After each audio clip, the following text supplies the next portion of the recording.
All right, let's dive right into this. Welcome to today's Explainer, where we're going to synthesize some of the massive shifts happening across our digital lives right now. We are looking at the major tech milestones from June 25, 2026, and we're analyzing how these developments impact everything from how you kick back and relax on the weekend to how your personal data is protected on a global scale. We've got a lot of fascinating ground to cover today, so let's get right to it. Here is our roadmap for today. First up, PlayStation's big moves. Second, the hidden cyber wars. And third, the latest crypto scams and shakeups. All right, kicking things off with Section 1, PlayStation's big moves, specifically GTA 6 and the war on shovelware. So, the console wars? Yeah, they have officially entered a whole new phase. Just days after Rockstar Games dropped that massive, highly anticipated first gameplay trailer for Grand Theft Auto 6 at Summer Game Fest, Sony decided to fire a very strategic shot across the bow. They put out a blog post boldly claiming that GTA 6 will deliver its absolute best performance on the PlayStation 5. That is a direct challenge to Microsoft. And what makes this whole situation so intriguing is that Microsoft has remained completely, conspicuously silent about their own Xbox Series X optimizations for the game. Basically, Sony is leveraging their long history with Rockstar to plant a massive flag in the ground. And this brilliantly illustrates exactly how Sony actually plans to back up those wild claims. Because they aren't just talking about raw pixels here. They're focusing on the really visceral, tactile features. Just imagine this. You're driving down a street in Vice City, and the advanced DualSense haptic feedback literally lets you feel the exact texture of the road vibrating in your hands. You fire a weapon, the adaptive triggers give you dynamic resistance based on that specific firearm. Add in Tempest 3D audio totally surrounding you with city noise, and that ultra-fast SSD giving you near-zero loading times. It's just an incredibly immersive experience.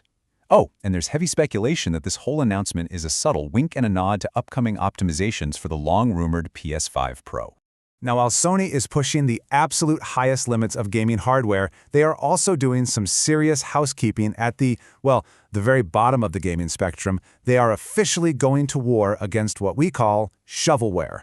If you aren't familiar, shovelware basically refers to games created with almost zero effort or budget. Developers just take ready-made assets, slap them together, and push them out rapidly to make a quick buck, usually by selling incredibly easy platinum trophies to players. And honestly, these games have heavily plagued the PlayStation Store during the PS5 era. They completely clutter up the storefront and bury genuine high-quality titles. So Sony decided enough is enough. They just purged nearly 1,000 of these low-quality titles from their digital store. Now, on the pro side, the gaming community is absolutely thrilled. This cleanup drastically improves the store's quality, it boosts the platform's credibility, and, most importantly, it lets genuine, hardworking indie developers actually get their games discovered.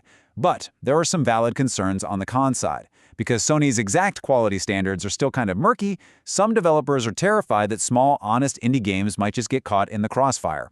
We've actually already seen publishers like Aphil Games lose access entirely, so it's a massive, massive shift in how they control platform quality.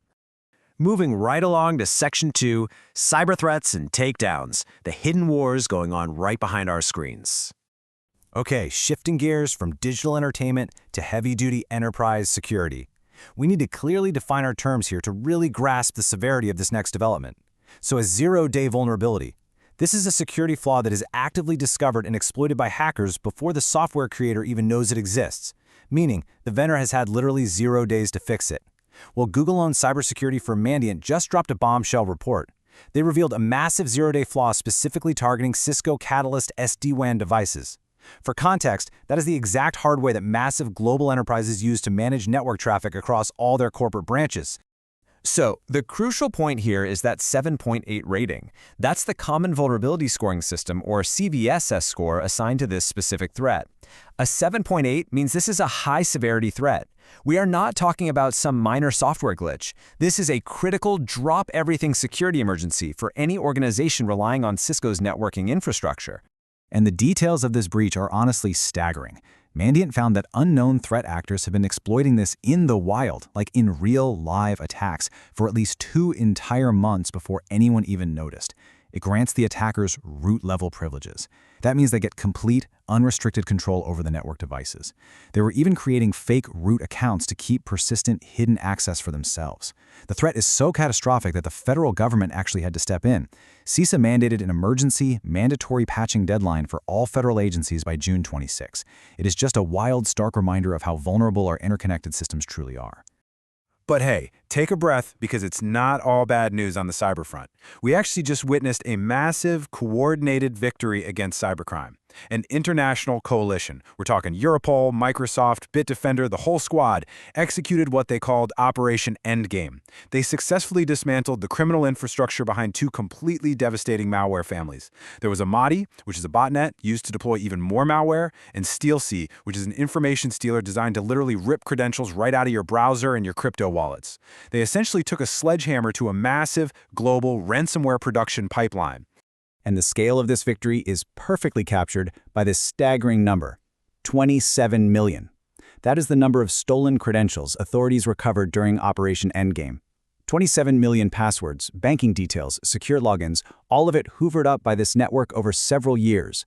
Law enforcement executed simultaneous raids across multiple countries, they seized servers, and they used Microsoft's cloud tracking to completely neutralize the whole shebang. It is a monumental win for global cybersecurity. All right, wrapping up with Section 3, crypto scams and shakeups. Decentralized finance is definitely in transition. So we're stepping into the volatile Wild West of cryptocurrency now, where human trust is constantly being exploited. Let's start with a major sentencing that has the whole crypto community talking. Fraudster Noman Salim was just sentenced to 15 months in federal prison and ordered to pay back his victims after running a $1.4 million crypto staking scheme entirely on Telegram. Salim actually impersonated well-known crypto influencers, gained the trust of his victims, and convinced them to send their assets directly to him. When he inevitably vanished, he tried to launder the money through crypto mixers. But modern blockchain analysis tools tracked his every single digital footprint right to his front door. The blockchain is just no longer a safe haven for anonymous crime. To protect yourself, you absolutely need to know the mechanics of these scams. So here are some highly actionable warning signs you need to watch out for. Step 1. Beware of promises of unrealistic, guaranteed returns. Honestly, anything over 20% annually, major red flag. Step 2. Never ever trust unsolicited private messages, even if the profile picture looks exactly like some famous crypto influencer you follow. Step 3. Recognize the high-pressure tactics. If they are demanding you invest right this second so you don't miss out, it's a scam. And Step 4. Legitimate staking platforms will literally never ask you to transfer assets directly to a personal, unverified wallet address. Just don't do it. It is absolutely vital to stay vigilant because the danger out there is immense. To really put the sheer scale of this problem into perspective, consider this figure, $5 billion. According to FBI statistics, that is the amount of money lost to crypto-related scams in the year 2025 alone. That was a 40% jump from the previous year. You just cannot rely on social media recommendations anymore. You have to verify smart contract addresses and use independent sources. Meanwhile, taking a step back from the scammers, there is a massive internal upheaval happening right now within the world's second-largest cryptocurrency ecosystem. The Ethereum Foundation, which has long been the main steward of the network, made this completely unexpected announcement that they laid off between 15 and 20 employees amid a major structural reorganization. And simultaneously, a group of senior developers announced they're launching a brand new independent organization called ETH Labs. Let's see how this builds out, because this split creates a really fascinating new dynamic within Ethereum. On one side, you have the original Ethereum Foundation. They're a nonprofit dedicated to fundamental academic research and very slow, deliberate core protocol development. But on the other side, you now have the newly formed ETH Labs, and they are promising to be agile, operating with a highly commercial mindset that is specifically focused on rapid, practical innovations. It is the classic tension, right? Meticulous, fundamental research versus the need for commercial speed. What's really interesting is that the market has remained remarkably stable despite all this internal tension. A lot of people actually see this as a positive evolution rather than a crisis. And hitting the nail on the head is this quote from Ethereum's co-founder Vitalik Buterin. He said, "These changes may be uncomfortable in the short term, but in the long term, they will be beneficial for true decentralization of the Ethereum ecosystem." A lot of industry observers totally agree that this kind of healthy competition between two distinct entities might actually reduce the risk of centralization and spark a whole new wave of innovation on the blockchain. Wow. Okay, we have covered some incredible ground today, from Sony pushing the absolute boundaries of haptic reality while cleaning up their storefront, to international task forces reclaiming 27 million stolen passwords, all the way to the FBI hunting down Telegram scammers right as Ethereum restructures its entire future. It all leads to one final overarching question for you to really think about.